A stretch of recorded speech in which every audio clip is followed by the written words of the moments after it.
কিন্তু কথা বলে নয় কৃষি আন্দোলন।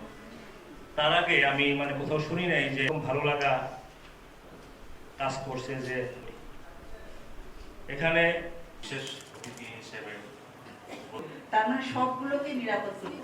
কীটনাশকের ব্যবহার কোনো মতেই রাখা যাবে না, কীটনাশক বন্ধ করতেই হবে।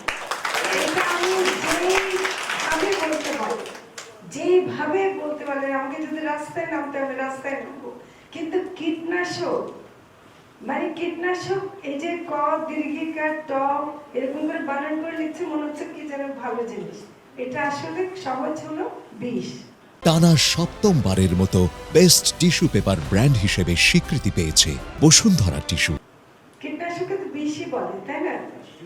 বিষকে কি করে আমরা খাদ্য উৎপাদনে ব্যবহার করি? আমাদের মৎস্য কর্মকর্তা বলে গেলেন এমনকি বিষ দিয়ে মাছ ধরা হচ্ছে। বিষ দিয়ে মানে আমার গরু ছাগল কিন্তু খেতে পাচ্ছে না, ঘাস খেতে পাচ্ছে না, ওখানে আগাছানাশক ছিটায় দিয়ে ওটাকে বিষাক্ত করে দেওয়া হচ্ছে। এই বিষাক্ত পরিবেশ থেকে আমাদেরকে বের হতেই হবে। বাংলাদেশ অনেক সুন্দর দেশ, অনেক সমৃদ্ধ দেশ। আমরা চাইলে এ দেশকে একটা সুখী সমৃদ্ধ দেশ হিসেবে গড়ে তুলতে পারবো যদি আমরা এইসব জিনিস বন্ধ করি।